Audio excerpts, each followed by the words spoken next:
Hello and welcome guys in the class of 11th Agriculture Math। Guys video के इस part में हम पढ़ने वाले हैं प्रश्नावली 17.3 का क्वेश्चन नंबर 25, 26, 27, 29 एंड 30। वीडियो के इससे पहले पार्ट में हम कर चुके हैं 22 तक के क्वेश्चंस। अब और बचे हुए जो क्वेश्चन रह जाएंगे इसमें 23, 24, 28, 31 और 32 ये सभी एक ही कंसेप्ट के ऊपर बेस है। इनको हम करेंगे वीडियो के नेक्स्ट पार्ट में, जिसका लिंक आपको डिस्क्रिप्शन में दे दिया जाएगा और इससे पहली वीडियोस का लिंक भी डिस्क्रिप्शन में अवेलेबल है, आप जाकर वहां वीडियोस को देख सकते हैं। तो चलिए अब शुरू करते हैं और पढ़ते हैं ये क्वेश्चन नंबर 25। इस क्वेश्चन में हमसे कहा जा रहा है कि उस 3 मीटर ऊंचे शंक्वाकार तंबू में कितने वर्ग मीटर किरमिच लगेगी जिसमें 2 मीटर ऊंचा आदमी केंद्र से 2/3 मीटर की दूरी पर खड़ा हो सके। चलिए इसको एक चित्र के माध्यम से समझते हैं। तो यहाँ हम मान लेते हैं कि हमारे पास जो तंबू है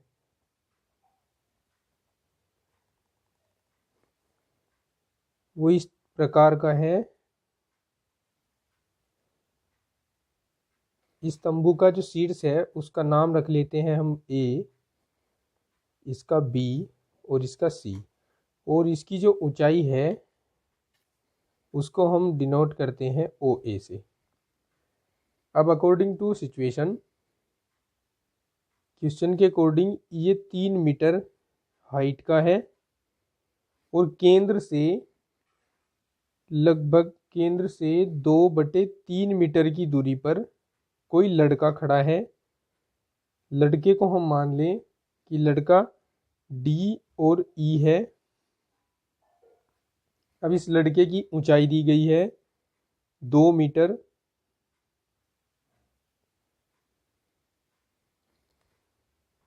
तो अब हमें इस तंबू को बनाने में जितनी किरमिच लगेगी उसका क्षेत्रफल बताना है। देखिए शंक्वाकार तंबू को बनाने में जितना किरमिच लगता है वो इसका वक्रपृष्ठ होता है। दैट मीन्स हमें इसकी तिर्यक ऊंचाई ज्ञात करनी है। इसकी ऊंचाई हमारे पास है और त्रिज्या ज्ञात कर लेंगे। ऊंचाई और त्रिज्या का प्रयोग करके हम तिर्यक ऊंचाई निकालेंगे और फिर तिर्यक ऊंचाई से हम इसमें सूत्र पाई आर एल का यूज करके किरमिच जितनी भी इसमें लगेगी उस किरमिच को निकाल लेंगे। तो चलिए शुरू करते हैं। हम इस डी सी को मान लेते हैं कि ये x है, ठीक है। अब हमारे पास 2 त्रिभुज हैं इस चित्र में। चित्र से त्रिभुज ए ओ सी व त्रिभुज, एक छोटा त्रिभुज है हमारे पास ई डी सी में। इन दोनों त्रिभुजों का यूज करते हुए हम पहले इसकी त्रिज्या निकालेंगे। उसके लिए देखिए ये दोनों ही समकोण त्रिभुज हैं, तो हम इनमें समरूपता प्रमेय लगाएंगे, यानी हम इन दोनों त्रिभुजों को समरूप मानते हुए इनकी संगत भुजाओं को समान अनुपात में रखेंगे। तो ए ओ के संगत हमारे पास है ई डी, तो हम यहाँ रख देंगे ए ओ बटे ई डी बराबर, और ये ओ सी बड़े त्रिभुज की और डी सी छोटे त्रिभुज की। अब यहाँ आप ध्यान से देखें, ये हमें 3 दिया हुआ है और ये हमारे पास 2 है। ओ सी अगर आप देखें तो ओ डी और डी सी से मिलकर बनती है, यानी 2/3 और x दोनों को जोड़कर मिलती है। तो यहाँ हम 2/3 प्लस x रख देंगे और बटे में रख देंगे इसके ये डी सी हमारे पास x है। अब इसको सॉल्व करते हैं। इस x का मल्टीप्लिकेशन इधर कर दीजिए, 3x/2 आ जाएगा। यहाँ से 3 को एलसीएम लेना है, तो ये हो जाएगा 2 + 3x/3। अब इनकी वज्र गुणा कर दीजिए, 3 की गुणा यहाँ करते हैं 9x आएगा, और यहाँ पर 4 + 2 × 6x आएगा। अब इस 6 को यहाँ लाते हैं तो 9x - 6x = 4, और यहाँ पर बच जाएगा 3 3x बराबर 4 और x बराबर हमें मिलेगा 4/3। हमारे पास x आ गया है, दैट मीन्स ये दूरी आ गई है। तो अब हम इसमें 2/3 जोड़कर ये त्रिज्या निकाल लेंगे OC। तो अब OC बराबर 2/3 प्लस x बराबर 2/3 प्लस 4/3 बराबर 4 और 2 6 हो जाएंगे जुड़कर 6/3 और 3 दूनी 6, ये आ जाएगी हमारे पास 2 मीटर। ठीक है, अब हमारे पास ऊंचाई भी है और त्रिज्या भी है, तो हम इसकी तिर्यक ऊंचाई निकाल लेंगे। अब तिर्यक ऊंचाई देखिए AC होगी, तो यहाँ हम लिखेंगे AC बराबर √ OA² प्लस OC²। OA यानी ऊंचाई हमारे पास इसकी 3 है और ये 2 निकल कर आ गई है,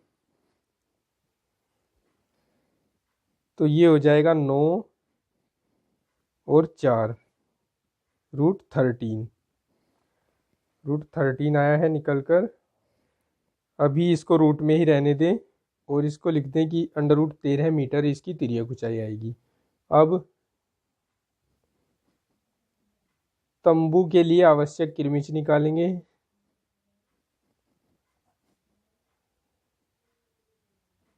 ये तंबू के वक्र पृष्ठ के बराबर होगी, यानी πr/l के बराबर होगी।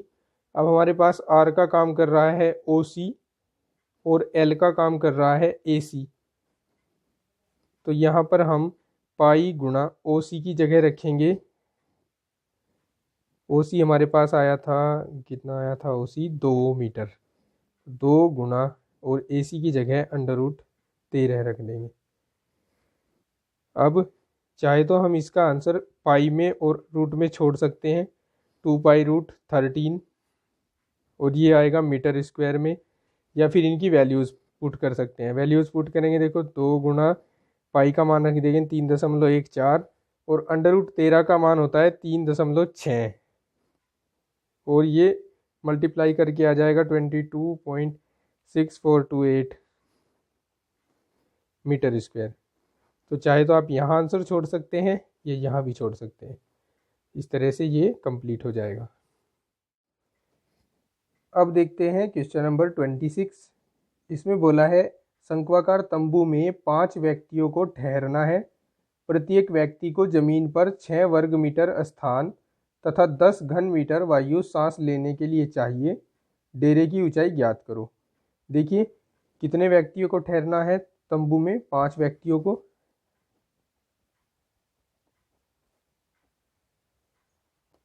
तो हम लिख लेते हैं तंबू में ठहरे व्यक्तियों की संख्या 5। अब देखिए एक व्यक्ति को जमीन पर 6 वर्ग मीटर स्थान चाहिए। तो 5 व्यक्तियों के लिए आवश्यक क्षेत्रफल बराबर।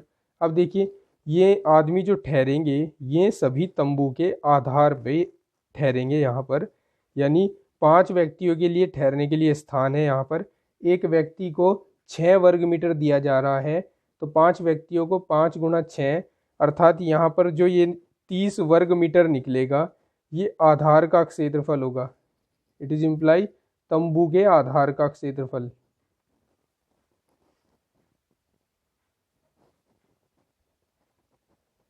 तंबू के आधार का क्षेत्रफल हो जाएगा 30 वर्ग मीटर। ठीक है, अब एक व्यक्ति को सांस लेने के लिए 10 घन मीटर वायु चाहिए। तो 5 व्यक्तियों को सांस लेने के लिए कितनी वायु चाहिएगी ये देखते हैं। 5 व्यक्तियों को सांस लेने के लिए आवश्यक वायु का आयतन। देखिए एक व्यक्ति के लिए 10 घन मीटर चाहिए, तो 5 के लिए 5 गुना 10 यानी 50 घन मीटर। और ये जो 5 व्यक्ति इसमें सांस लेंगे, ये सब तंबू की हवा से सांस लेंगे। इट मीन्स ये तंबू का आयतन दे दिया है आपको इनडायरेक्टली 50 घन मीटर। इट इज इम्प्लाई तंबू का आयतन, तंबू में आने वाली हवा का आयतन।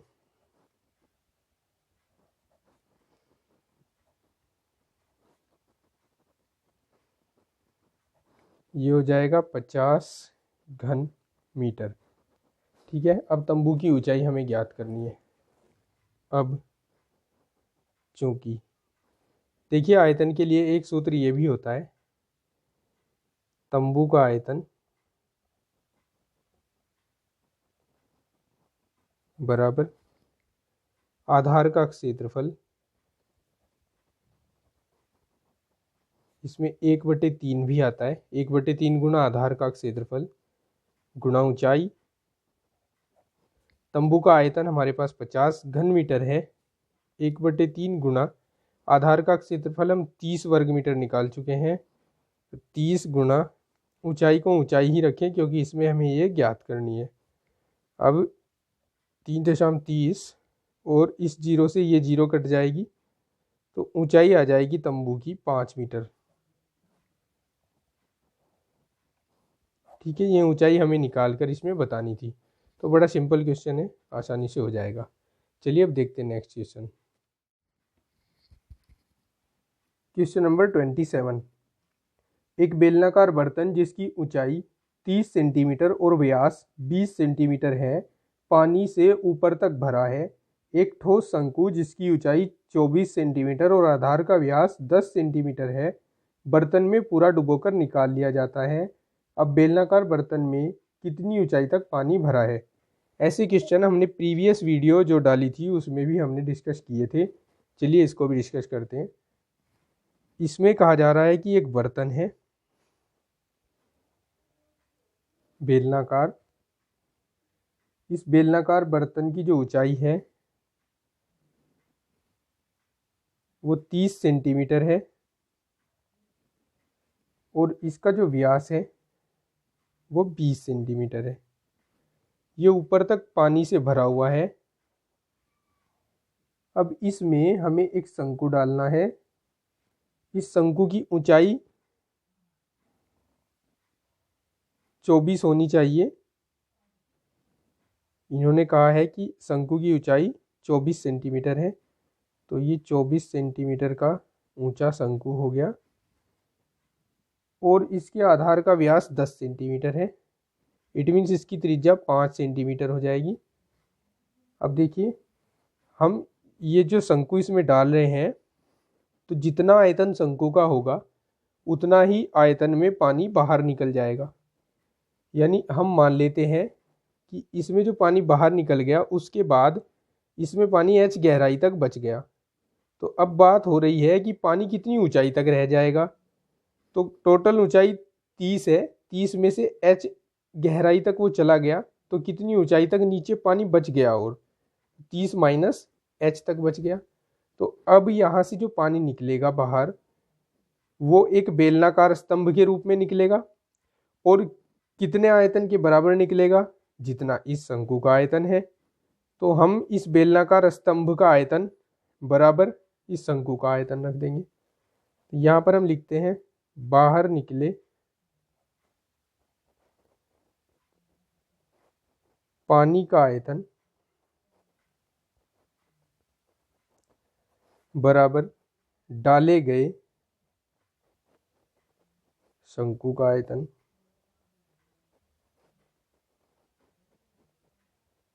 देखिए अब जो पानी बाहर निकलेगा वो बेलनाकार फॉर्म में निकलेगा, यानी πr²h बेलन का आयतन, और शंकु का आयतन होता है πr²h।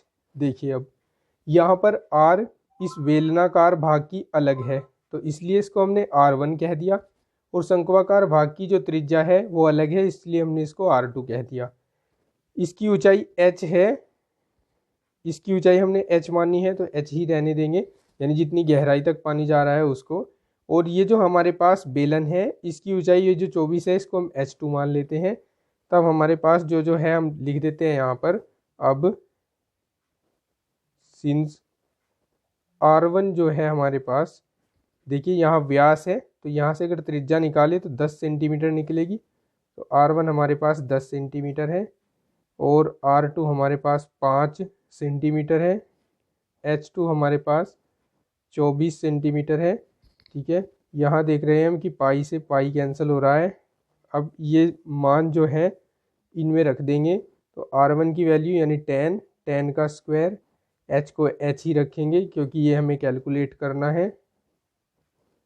r2 की वैल्यू 5 तो 5 स्क्वायर और h2 की वैल्यू 24, 3 8 24 और यहाँ से 10 दशमलव 100 हो जाएगा गुणा h बराबर 5 5 25 गुणा 8।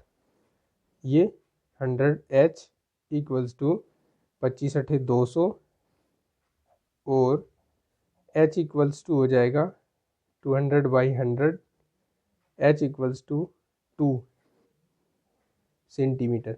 यानी पानी जो है 2 सेंटीमीटर गहराई तक नीचे उतर जाएगा। अब ऊंचाई पर कितना रह जाएगा, यानी नीचे जो पानी इसमें बाकी रह जाएगा वो कितनी ऊंचाई तक रह जाएगा। तो यहाँ लिखेंगे बचे पानी की ऊंचाई बराबर 30 - h यानी 30 - 2 बराबर 28 सेंटीमीटर और ये इसका आंसर होगा। अब देखते हैं क्वेश्चन नंबर 29। क्वेश्चन नंबर 28 को हम वीडियो के नेक्स्ट पार्ट में डिस्कस करेंगे। 29 को पहले देखते हैं। इसमें कहा जा रहा है 3 सेंटीमीटर ऊंचे तांबे के खोखले बेलन को गलाकर 9 सेंटीमीटर ऊंचा एक लंबवर्तीय ठोस बनाया गया है। इस प्रकार बने ठोस बेलन की त्रिज्या ज्ञात करो। यदि खोखले बेलन की बाहरी और भीतरी त्रिज्याएं क्रमशः 4.3 सेंटीमीटर और 1.1 सेंटीमीटर है। चलिए देखते हैं अब इसको कैसे करना है। तो गाइज इसमें हम लिख चुके हैं कि खोखले बेलन की जो ऊंचाई है उसको हमने मान लिया है स्मॉल h और ये 3 सेंटीमीटर है। बाहरी त्रिज्या जिसको हमने स्मॉल r1 माना है ये 4.3 सेंटीमीटर है। भीतरी त्रिज्या इसको हमने r2 मान लिया है ये 1.1 सेंटीमीटर है। और ठोस बेलन की जो ऊंचाई है यानी जो बेलन उससे बनाना है ठोस बेलन, उसकी ऊंचाई को हमने h डैश मान लिया है तथा उसकी त्रिज्या को हमने r मान लिया है। तब हमें h डैश का मान दे रखा है यानी ऊंचाई दे रखी है उसकी 9 सेंटीमीटर। अब देखिए जब भी एक वस्तु को गलाकर दूसरी वस्तु बनाई जाती है तो दोनों वस्तुओं के आयतन बराबर रहते हैं। तो यहाँ पर ये खोखला बेलन गलाकर एक ठोस बेलन बनाया गया है। तो यहाँ पर हम लिखेंगे ठोस बेलन का आयतन बराबर होगा खोखले बेलन का आयतन। ठोस बेलन का आयतन यहाँ पर यूज करेंगे formula πr² h equals to, और खोखले बेलन के आयतन के लिए यहाँ यूज करेंगे πr1² - r2² इंटू h, और ये हमने h डैश लिया है तो पाई से पाई कैंसिल आउट हो जाएगा। r स्क्वायर को एज इट इज रखेंगे। h डैश की वैल्यू 9 है। r1 की वैल्यू हमारे पास है 4.3 और इसका स्क्वायर कर देंगे, माइनस r2 की वैल्यू हमारे पास 1.1 है, इसका स्क्वायर कर देंगे और h की वैल्यू हमारे पास 3 है। तो 3 3 जा 9, यहाँ 3 आ जाएगा तो r² गुणा 3 बराबर हो जाएगा 4.3 का वर्ग करना है, ये होगा 18.49 और 1.1 का square 1.21, r² into 3 equals to, इनको घटाएंगे तो घटाने पर हमारे पास 17.28 आएगा। r² इक्वल्स टू 17.28/3, 3 से इसको डिवाइड करेंगे तो हमारे पास 5.76 आएगा और r इक्वल्स टू होगा 5.76।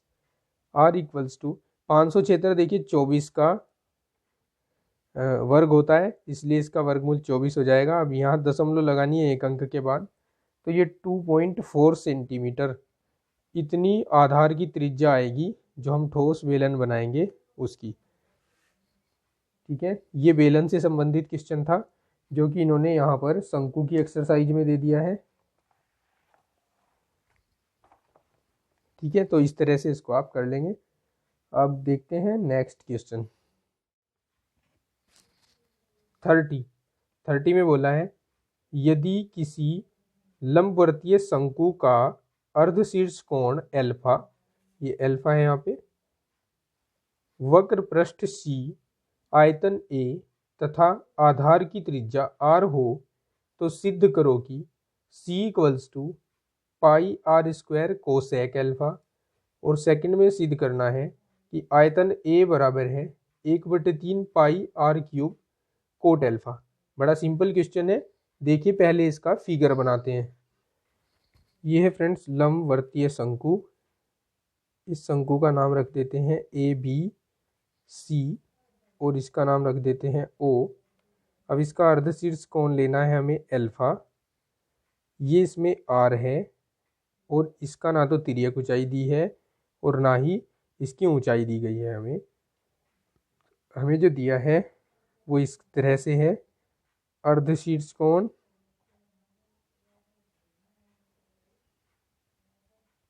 एल्फा, वक्र पृष्ठ C, आयतन ए, आधार त्रिज्या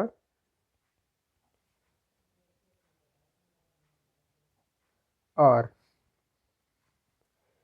अब देखिए जब हम इसका वक्र पृष्ठ निकालेंगे, क्योंकि हमें फर्स्ट पार्ट में ये पूछा है, लिख लेते हैं फर्स्ट पार्ट जिसमें हमें सिद्ध करवाया है कि C equals to pi r square cosec alpha.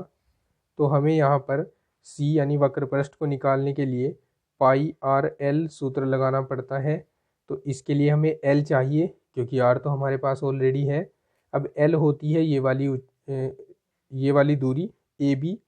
अब इसमें AB कैसे निकालें, देखिए AB हम त्रिकोणमिति का यूज करके निकालेंगे। ये हमारे पास एक समकोण त्रिभुज है, इसमें हमें कर्ण निकालना है, जबकि हमारे पास आधार है।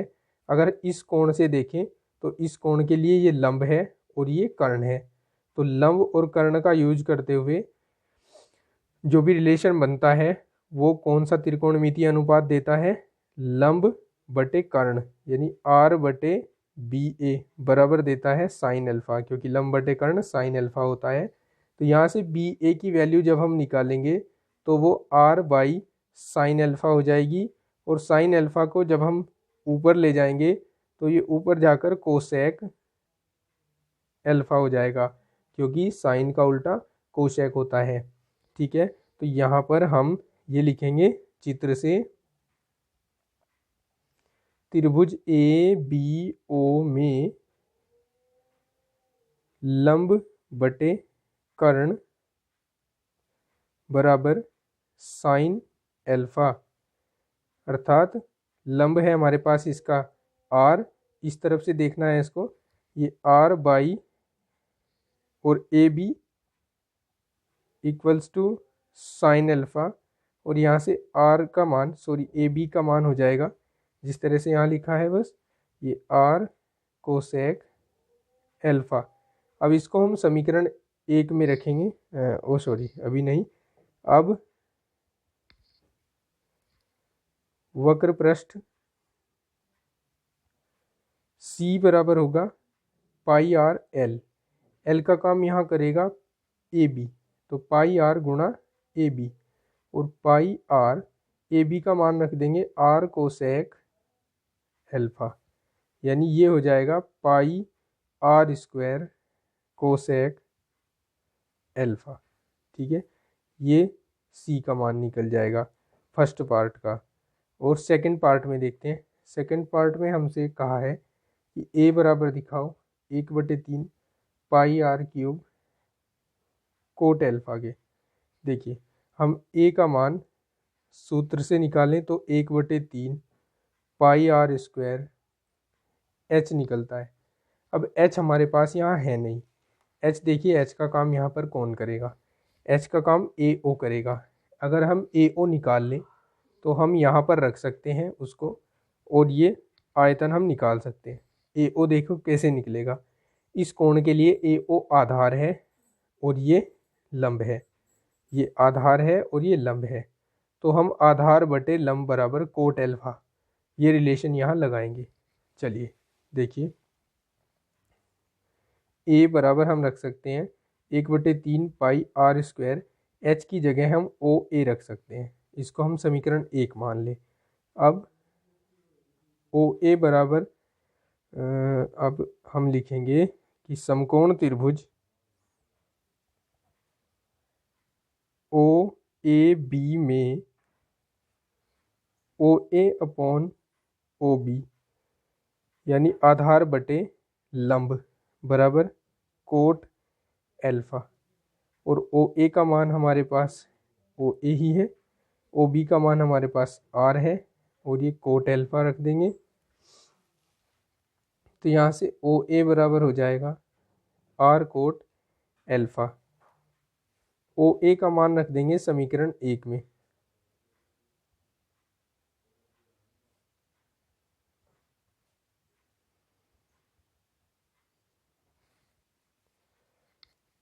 ए बराबर हो जाएगा 1/3 पाई आर स्क्वायर। ओ ए के स्थान पर रखेंगे आर कोट एल्फा, यानी 1/3 पाई आर क्यूब।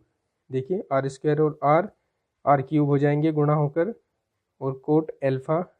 और यही हमसे बोला था कि A equals to 1/3 pi r cube cot alpha दिखाइए। तो इस तरह से ये क्वेश्चन भी कंप्लीट हो जाएगा। अब बचे हुए क्वेश्चन 31, 32, 28, 23 एंड 24 हम वीडियो के नेक्स्ट पार्ट में करेंगे, क्योंकि ये सभी क्वेश्चन एक ही कंसेप्ट पर बेस हैं। तो इस वीडियो में इतना ही। Thanks for watching.